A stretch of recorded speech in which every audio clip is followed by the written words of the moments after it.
जय श्री कृष्ण दोस्तों। हर हर महादेव। कैसे हैं आप सब? स्वस्थ और सुरक्षित होंगे। दोस्तों, माघ कृष्ण पक्ष की अमावस्या को मौनी अमावस्या कहते हैं।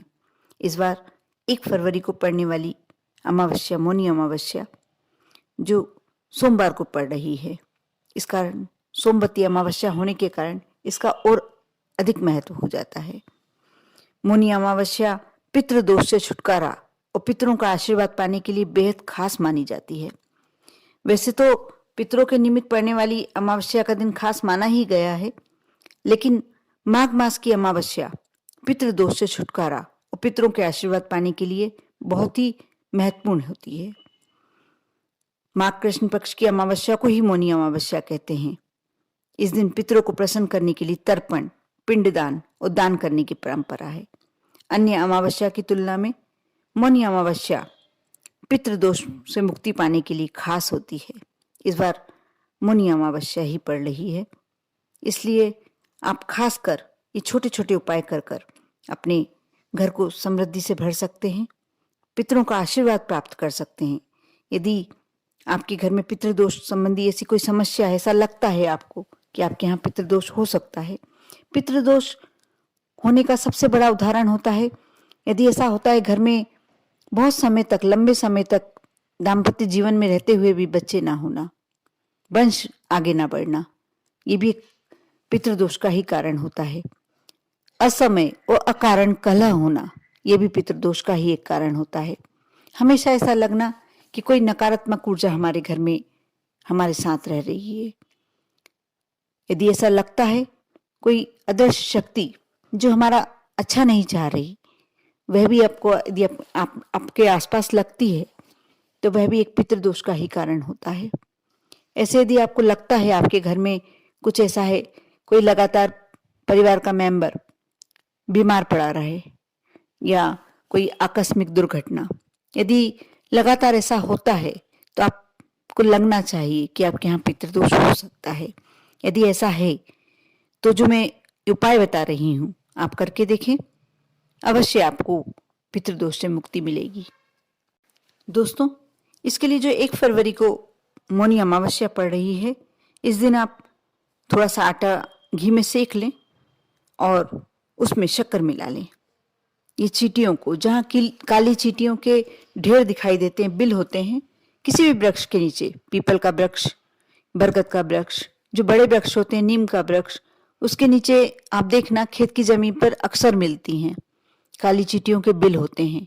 आप यदि ये आटा उनके आसपास बिखराते हैं, यदि गड्ढा खोद के डालते हैं तो बहुत ही अच्छी बात है, क्योंकि ये आटा घी की खुशबू से कुत्ते या कुछ बड़े जानवर आकर यदि उसको हानि पहुंचाते हैं तो उससे काली चींटियां बहुत बड़ी तादाद में मर जाती हैं। इसलिए यदि ऐसा होता है तो आप थोड़ा सा छोटा सा गड्ढा खोद कर डाल सकते हैं। यदि ऐसा करते हैं आप तो आपके पितृदोष दूर होते हैं और माँ लक्ष्मी की बहुत ही ज्यादा कृपा होती है।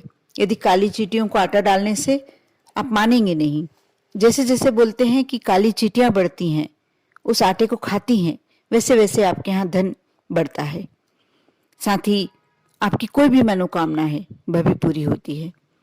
मौनी अमावस्या के दिन आप जरूरतमंदों को काले तिल के लड्डू, तिल का तेल, कंबल, आंवले, काले वस्त्र यदि दान के स्वरूप में देते हैं, इससे भी पितृदोष शांत होता है और आपकी कोई भी मनोकामना है वह पूरी होती है।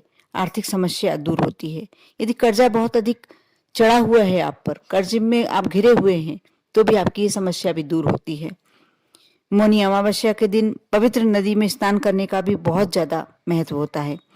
आप यदि पवित्र नदी में स्नान करने जाएं तो काले तिल का दान अवश्य करें। इससे बहुत ही ज्यादा आप पर भगवान की, देवताओं की कृपा प्राप्त होती है और पितृदोष से भी मुक्ति मिलती है। साथ ही आप मौनी अमावस्या के दिन सुबह ब्रह्म मुहूर्त में स्नान कर लें।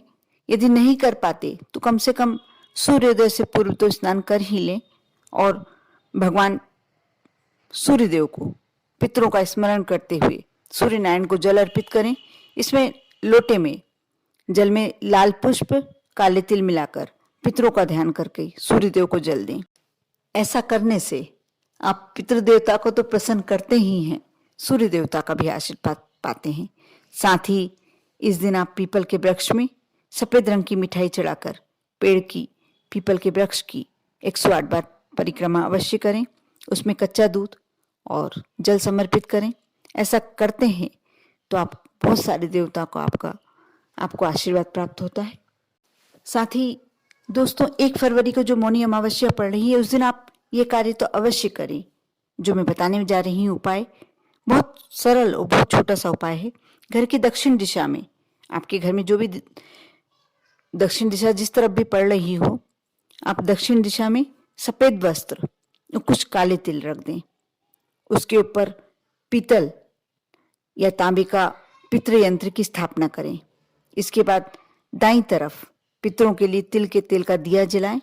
1 लोटा जल भरकर केंद्र में रख दें। जो आपने रखा हुआ है सामग्री, उसके मध्य में रख दें। इसके ऊपर स्टील की प्लेट रखकर और ऊपर तिल लगी हुई रोटी रखें। 1 रोटी बना लें, उस पर थोड़े से तिल भुरका दें। तिल लगाकर रोटी रखें। रोटी के ऊपर तुलसी के कुछ पत्ते रखें। इस पर सफेद पुष्प चढ़ाकर चंदन का तिलक करें। इसके बाद इस रोटी के 4 हिस्से कर दें और इसे कुत्ते, गाय और कौवे को खिलाएं। साथ ही 1 टुकड़ा पीपल के नीचे ले आकर रख लें। ऐसा करते वक्त मौन व्रत का ध्यान रखें। आप किसी से बातचीत ना करें। आप ऐसा करके देखें, जो भी आपकी समस्या है, सभी समस्याओं का अंत हो जाएगा और बहुत ज़्यादा पुण्य की प्राप्ति होगी। आप करके देखें, विश्वास रखें, श्रद्धा रखें। ओम नमः शिवाय।